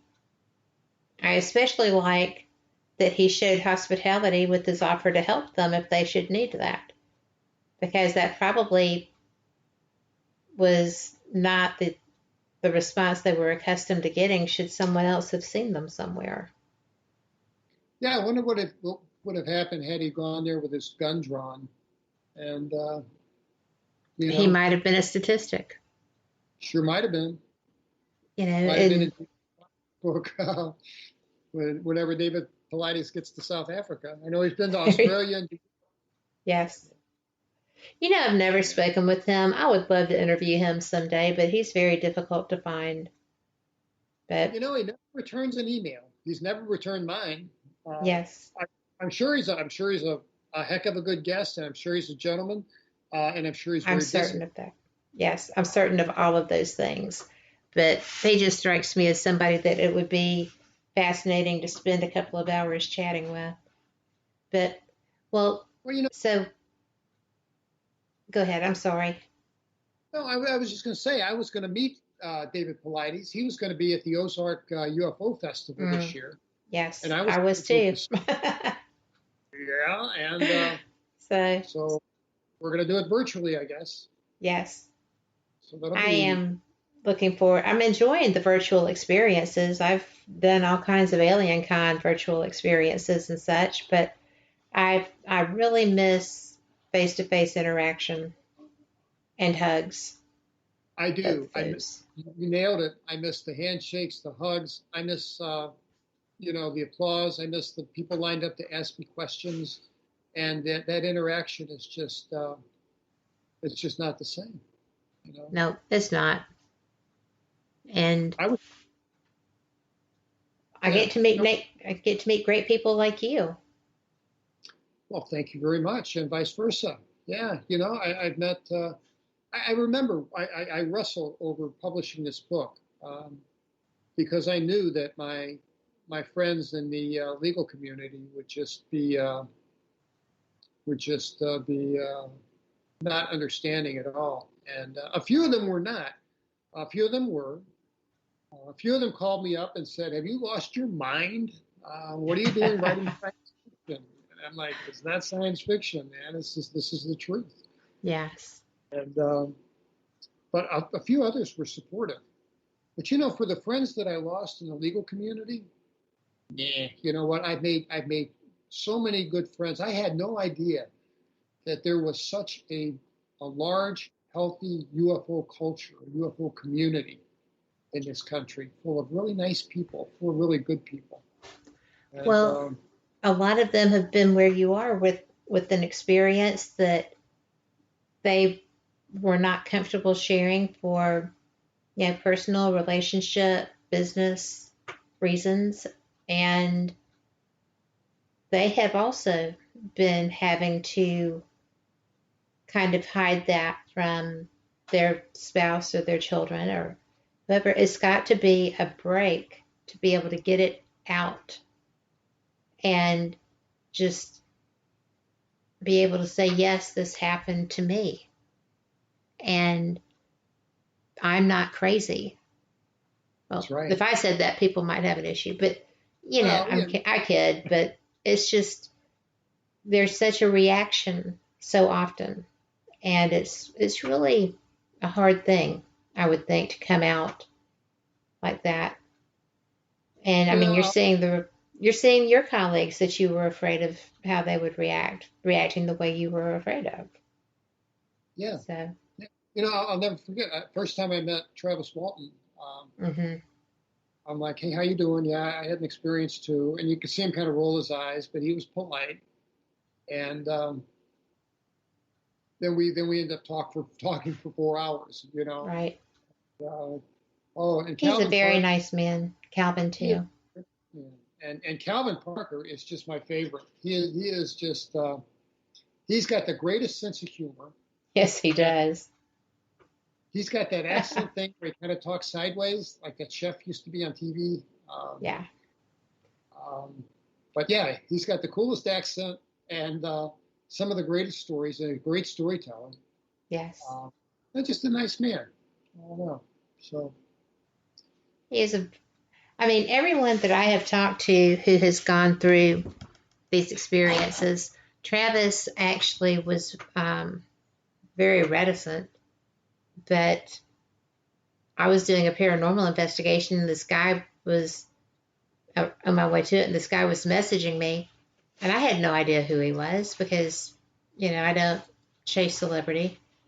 And come to find out, he was one of Travis's friends that left him. And, you know, I mean, I would have panicked. I don't know. You're not going to run up and catch the ship. What else were they going to do? They knew what happened to him. They saw it. But, you know, and he was like, well, I love paranormal investigating. And I'm like, I don't know who you are. But he was wanting to go on the investigation I was going on. And I was like, don't think so. And he's like, well, I'm a friend of, he was talking about Travis's movie. And I was like, Travis Walton is a friend of mine. You know, I don't know who you are. And he was like, well, he's a friend of mine too. I was with him. And I'm like, we'll see. So I messaged Travis. He was like, yeah, he's safe enough. He is who he said. But people claim y'all all the time. Yeah. You know, people claim their relationships with others. It's like they're wanting to be part of that celebrity, or they've had the experiences and they're too scared to share them. And I have found that to be the case a lot of times. But we've got our last break, and then you're going to have like 15 minutes. And will you share one more thing? Sure. All right. Well, let's get this break out of the way, and we will make that so. I appreciate you. Thanks. You're listening to WBHM Digital Broadcasting, the best in paranormal talk, only on Paranormal Experience Radio, broadcasting live out of Birmingham, Alabama.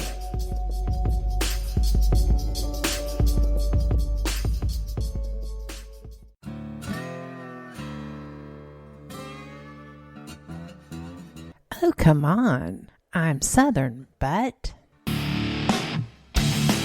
nope.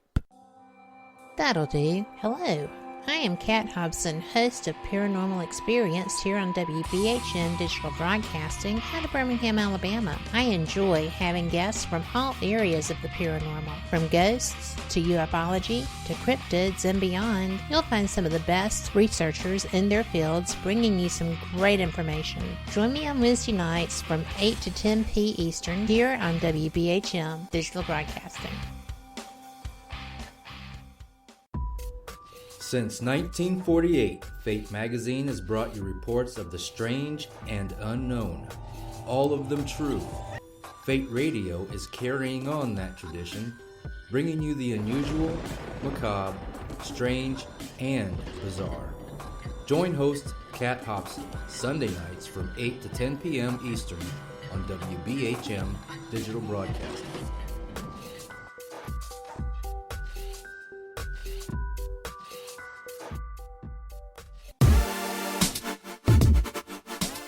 You're listening to WBHM Digital Broadcasting, the best in paranormal talk, only on Paranormal Experienced Radio. Welcome back for the final Broadcasting segment of Fate Mag Radio. I cannot believe this time has gone so quickly, and there's still so much to learn. But Terry, I have been having a great time, and you said that you would share a little something else. Yeah, I would like to hear something. Thank you. When I laid out all these stories, I was looking for things that they have in common. And one of the things that they have in common, and now Byron and Duncan are the exception to the rule here, but it's real common that, a group of guys like that were with Travis Walton, let's say, or Ray Fowler wrote a great book about the Allagash Four up in Maine that went missing from they were on a canoe. They were fishing in the middle of the lake, Allagash Lake off the river, and had some missing time. And afterwards, everybody kind of I call it the band breaks up. Everybody kind of goes in different directions. Friendships dissolve. I experienced it myself. After our abduction, something changed in our friendship between Toby and me. And, we had been best of friends for 3 years. We worked together, we, barbecued, played cards. His wife and my wife were friends. And after this event, and, normally if two people see something absolutely incredible and go through some type of, event where you could be life-threatening event, you normally are closer, and you normally can't wait to talk about it. And it didn't work that way, and I don't understand it. And not only that, but I mean, when we left Devil's Den, I feel like we went down there as kids, and we left there as adults. We grew up in a hurry. And here this guy was, he's my best friend in the world. I wanted nothing to do with the guy. And I could not reconcile that. Can't reconcile that now. But I've had people send me letters and say, it's the strangest thing. We were all three tight in college. We were best of friends, and we were out on holiday, and we saw something. And we saw this or we saw that.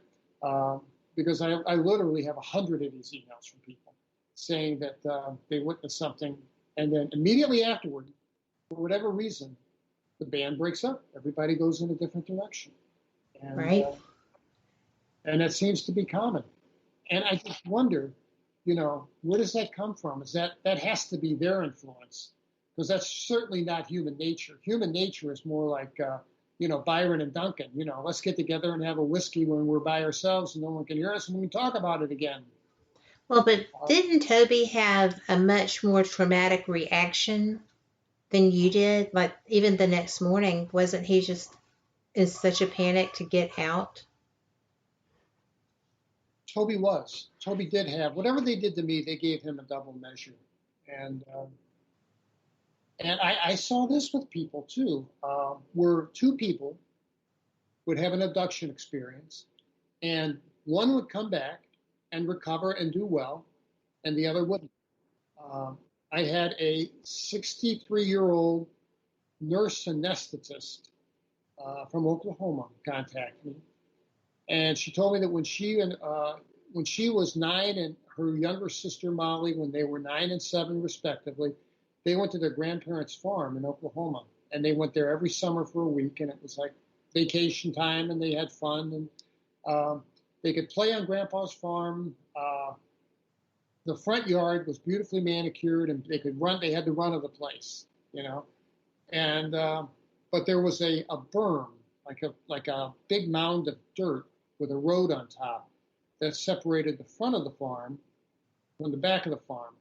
And they could play in front of that berm all they wanted to, but they couldn't cross over it because there was a pond back there that was like 12 feet deep. And there were, farm animals and farm equipment and stuff they could get hurt on. So they knew the rules. They couldn't cross over. And those girls heard what Julia said was calliope music. How weird is that? And long and the short of it is that's like a draw. Come here, little girl. On the side of this berm, and went missing. They couldn't find them, and they searched for these girls for like 5 hours. And they had the police, they had neighbors, they had everybody searching the fields and looking for these kids. And they were even dredging the pond. They had a guy on a boat with these long sticks stirring the water, so making sure that they weren't down there. And they just reappeared back on the grass. But she told me that the point of the story is that she'd always struggled in math. She left that experience a math wizard. She went back to school. Holy wow. And she had always struggled with math. And they started fractions that year. And she said, math was no problem for me ever again in my life. And she said, I was so much better that she said, my biggest regret in life is I didn't go to medical school, that I settled to be a nurse anesthetist, which is nothing to sneeze at. I mean, that's a great profession. That is, and it's a difficult profession to get trained in. So she was something else. You got to be the best of the best. Yes. But her poor Molly suffered from bipolar disorder and just had, like Toby, just had a decline. And, those two sisters would never, ever talk about what happened at Grandpa's that day. And her younger sister, it's kind of a sad story, her younger sister developed breast cancer 4 years ago. And she took Family Medical Leave Act and went to Kentucky where her sister was living. And they had never been close. But she sat with her in hospice. And she asked her one day, she said, Molly, can we talk about what happened at Grandpa's on the farm? And Molly said no, and turned her face to the wall. And she passed away the next day. And those two never got to discuss that. Oh, that's tragic. Yeah, it is tragic. But not that uncommon. I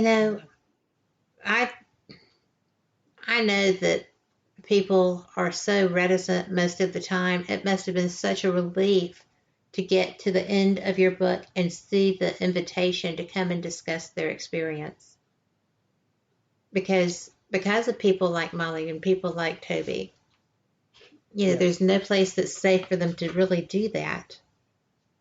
It's almost like they're afraid they'll conjure it back up. Yeah.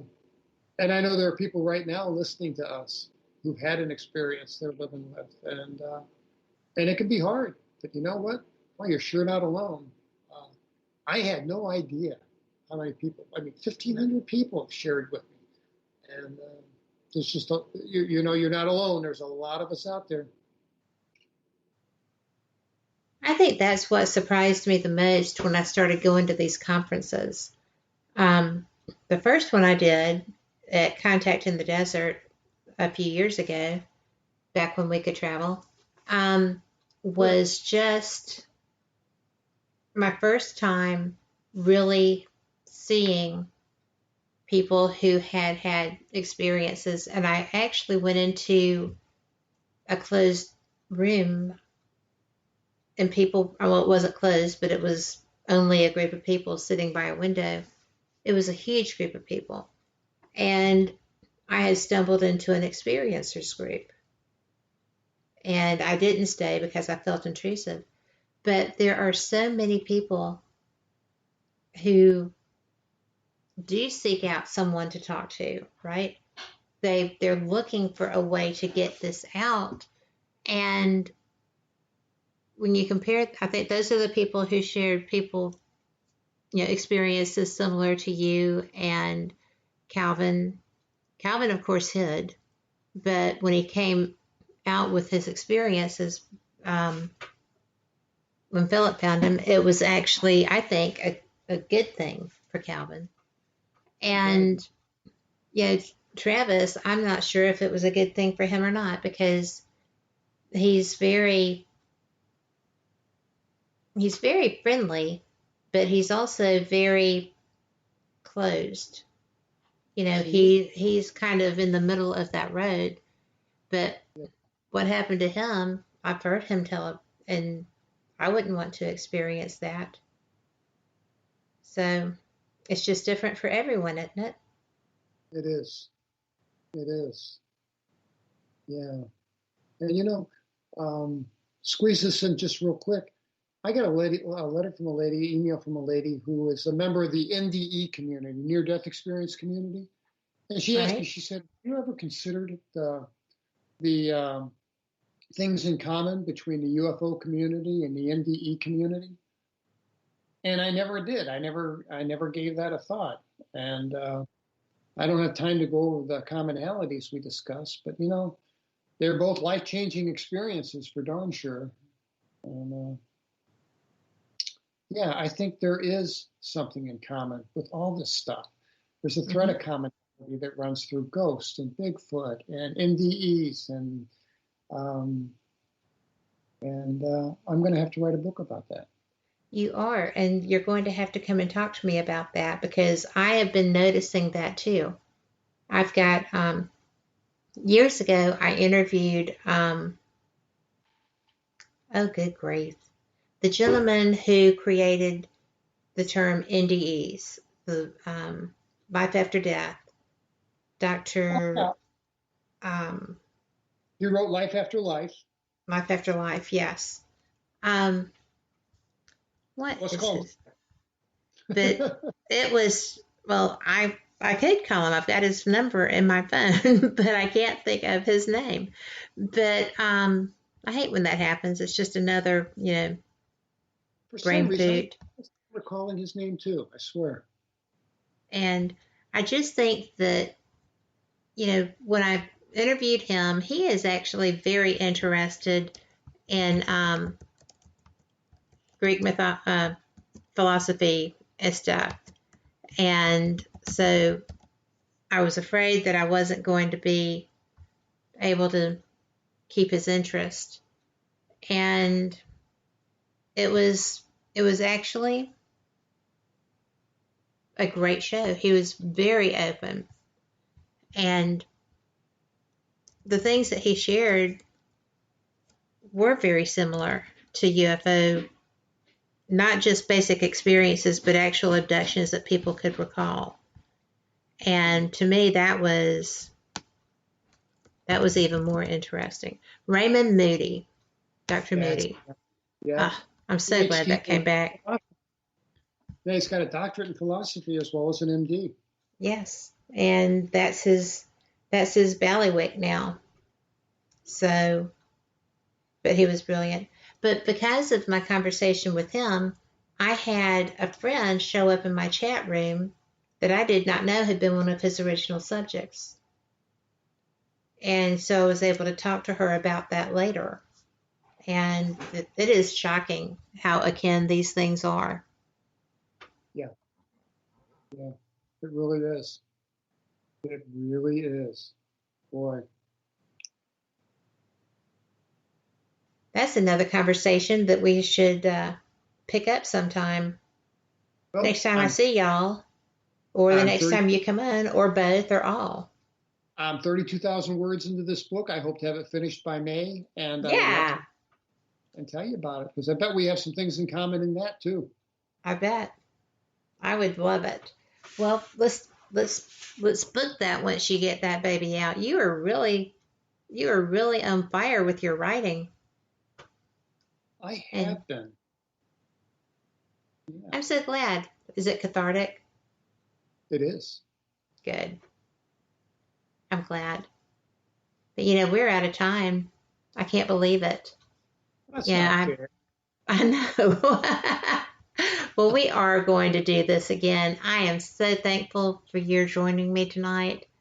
And, I know that we're going to have another great conversation about this, because we're both fascinated by just about everything. Yes, we are.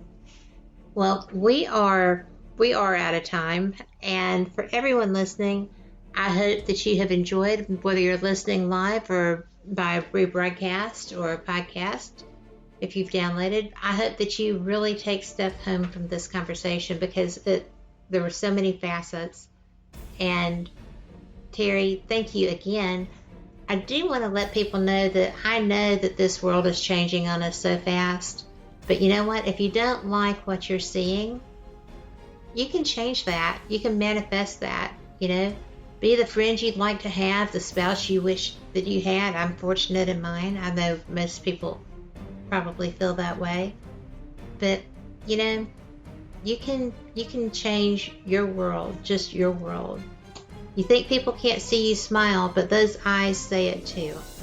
So just go out there and be the best you can be, and bless you all.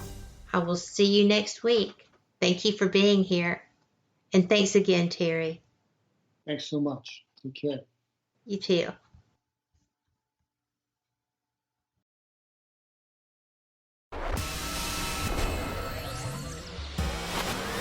You are listening to WBHM Digital Broadcasting, Birmingham, Alabama.